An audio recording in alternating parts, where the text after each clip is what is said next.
एक छगन भुजबळ हे कधीच मराठा समाजाच्या दृष्टिकोनातून कधीच व्यवस्थित बोललेलेच नाहीत.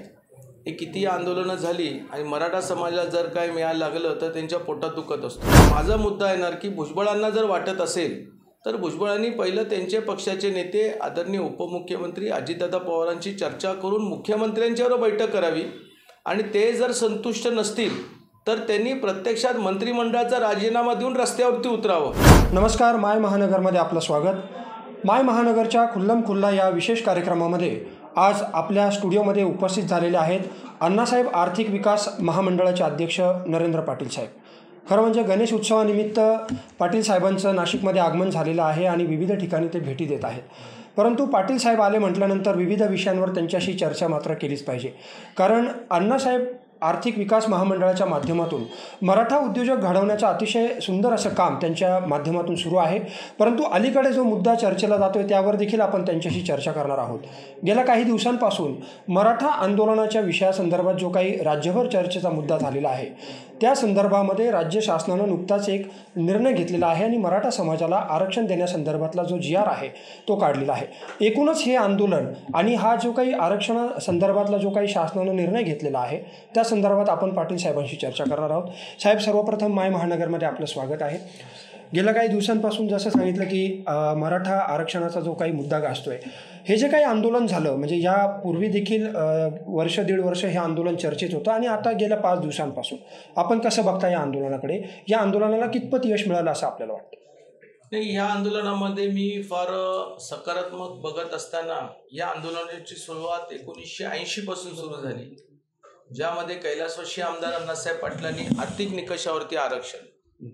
आता आर्थिक निकषावरती आरक्षण का? कारण बऱ्याचशा मराठा समाजाला इन्क्लुडिंग काही जातींना आरक्षणाचे फायदे मिळत नव्हते आणि एकंदरच जातीमध्ये वाद लावणारं आरक्षण त्यापेक्षा आर्थिक निकषावरती जर आरक्षण दिलं तर बऱ्यापैकी हा प्रश्न मार्गीच लागला असता.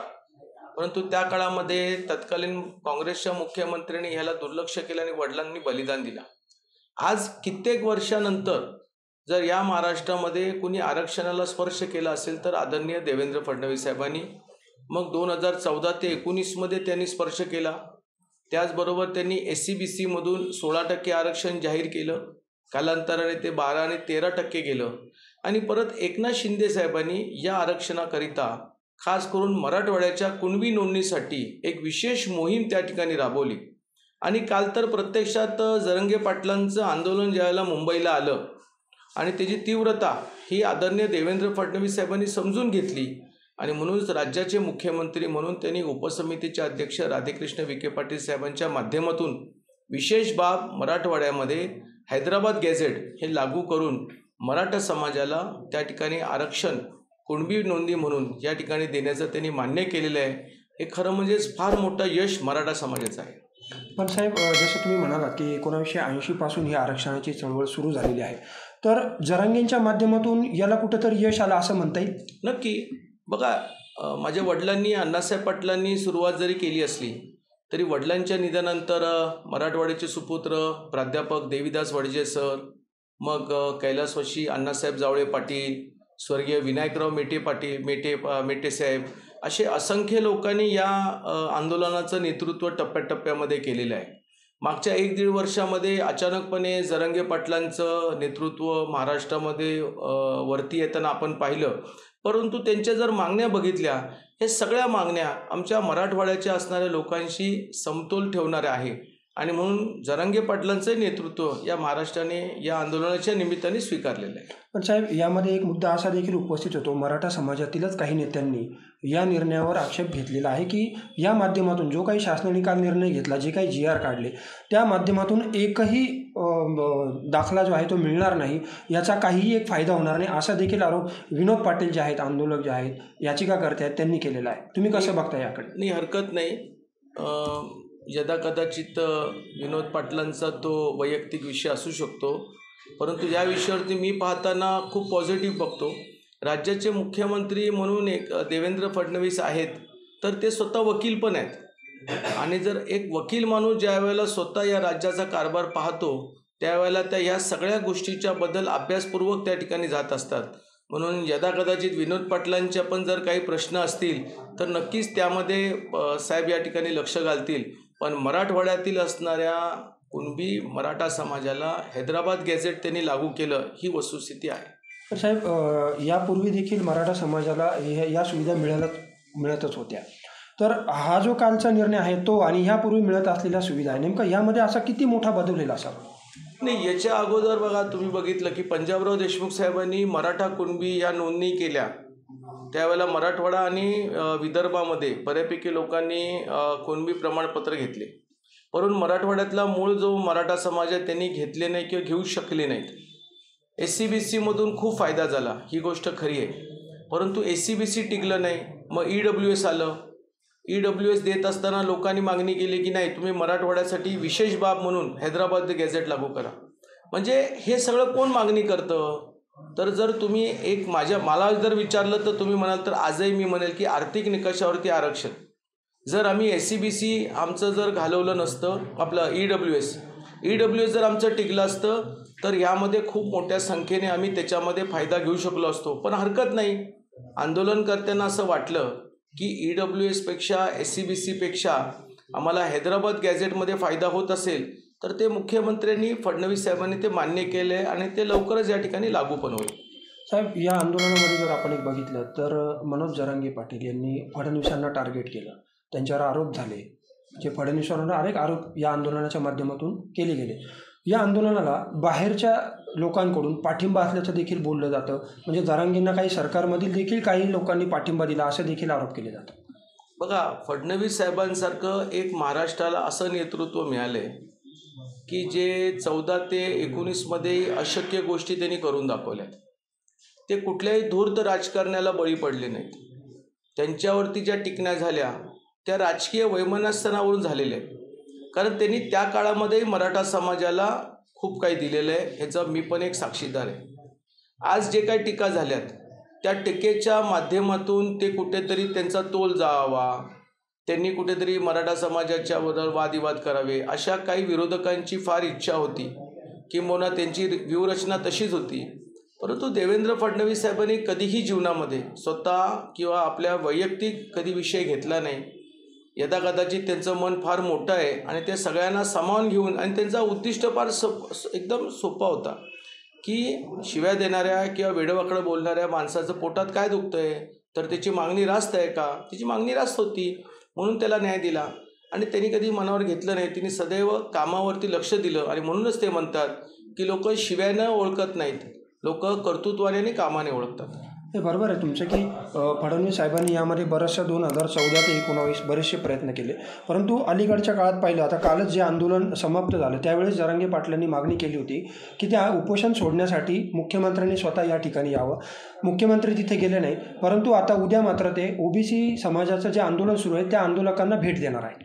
बघा काय होतं, आपण अशा तुलना करून वातावरण कुठेतरी दूषित करण्याचा प्रयत्न करतो.